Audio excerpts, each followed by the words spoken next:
and welcome to the Columbia Daily Tribune's Behind the Stripes webcast. This is Tribune sports editor Joe Waljesper, along with Tribune football beat writer Dave Matter. Dave, Missouri going to South Carolina this weekend. South Carolina ranked number 7 in the AP poll. I have them number 5. I'm a big believer in the Gamecocks.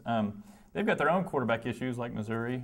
Looks like Connor Shaw is probably going to play, but he's injured. But I think the biggest issue for Missouri going into this thing is you're facing a fantastic defensive front with, if Jarvis Jones isn't the best player in the SEC defensively, then Jadeveon Clowney probably is, and then conversely, Missouri is playing with this kind of patched up offensive line that's having trouble blocking anybody. Just sort of touch on, if you will, how Missouri could possibly work around that and win a game in Columbia, South Carolina. That's really on paper, the mismatch. I mean, you've got a really good defensive front, as David Yost, Missouri's offensive coordinator, said the other day. Those dudes up front are so good they don't have to blitz because they're such good pass rushers and they play the run well. Clowney, you mentioned, was the #1 high school recruit in the country last year. Kind of came off the bench for them a year ago, didn't exactly know what he was doing, still put up all SEC numbers now. I think he's the reigning player of the week in the league, is really doing what people expected him to do. He's 6'6", and he's their smaller defensive end. They've got another guy 6'8" on the other edge. So Missouri's offensive tackles, Justin Britt, looks like Jack Miners is going to get a chance to play out there. They really have a big challenge in front of them to not just stay in front of those guys, but to keep them off of whoever the quarterback is, whether it's James Franklin or Corbin Brookstresser, because it doesn't matter if they have Jerry Rice and Randy Moss out there at receiver. The quarterback's not going to have. Getting a little old. Yeah, well, they're getting old. Let's say Calvin Johnson and name anybody else in the NFL. Larry Fitzgerald. It doesn't matter. They're going to have a tough time getting them the ball because the pass rush is so good. So this is a huge challenge for Missouri. Throw in the fact that it's on the road, a place they've never played before. It's going to be pretty loud. This is a team a South Carolina team that wants to do much more than win this game and win the East. They want to win it all. So it's a tough challenge, definitely. And not just are they physically good up front, I think they're kind of like Missouri in that they use Clowney as sort of the way Missouri has used Sheldon Richardson, just kind of walking him around in the passing situations, and so you never quite know where they're coming from. That's another issue with the young offensive line. They haven't seen a ton of that, although they see it probably from Missouri a little bit in practice. But I think there's kind of a mental challenge of where these guys are coming from in addition to the physical challenge. Sure, absolutely. And then, you look on the other side of the ball, South Carolina has sort of an undersized SEC offensive line. They're not very big. Both of their tackles are in the 270s.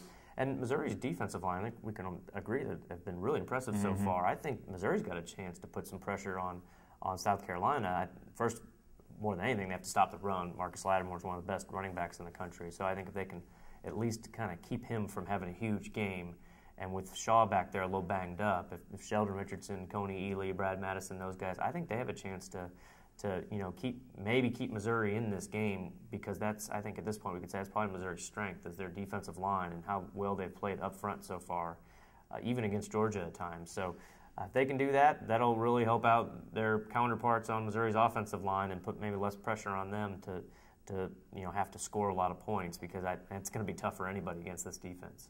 Now against Arizona State, you saw obviously we're dealing with the backup quarterback, so I think Gary Pinkel mentioned they sort of scaled back things a little bit, and we're not going to take a million chances because they were worried about turnovers, but they really didn't stretch the field much at all. I think they maybe threw a pass downfield. I know the interception was kind of a downfield pass, but there weren't many others.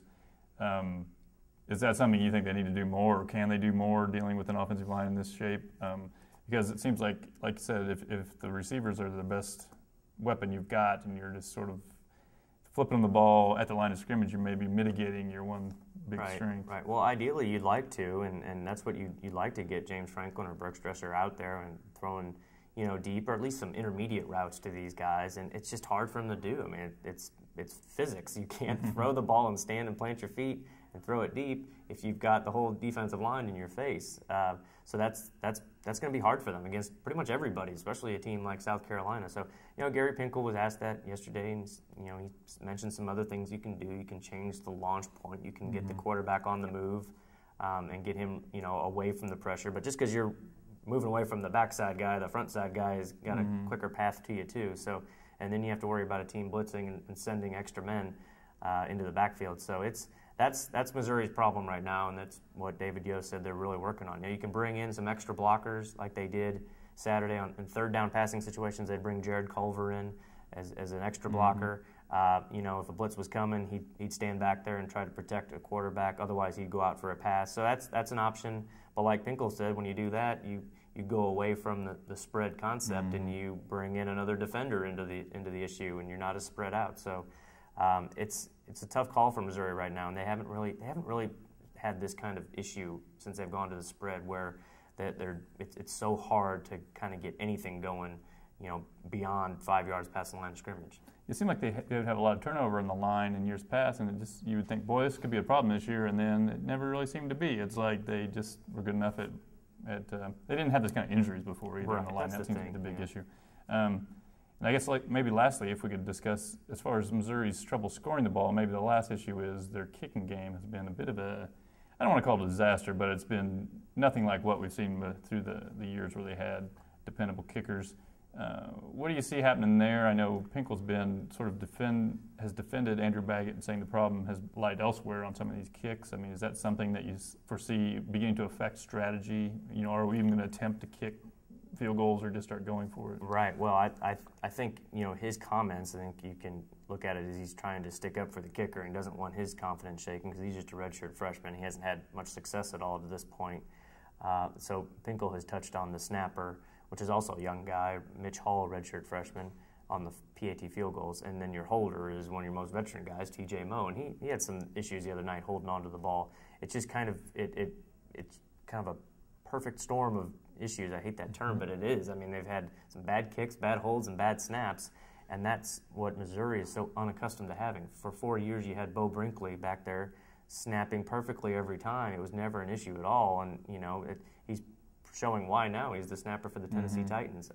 Their holders over the years, whether it was Brandon Giroux or Tommy Saunders or a couple different guys they had back there, were always very solid, and the kickers for the most part have been very good. Now you've got kind of some uncertainty or at least some struggles with all of them, and I think it's going to end up, you know, Missouri's the second worst team in the SEC in red zone offense so far, and, you know, it's obvious why. They're not scoring, and they're having these mishaps with the field goals. And Pinkel on his TV show the other day said that the 48-yarder that Baggett missed, they weren't terribly upset about, because they said that's beyond his range anyway. So at least now we know the answer. That's he wouldn't say earlier in the week or in the season what his range was going to be.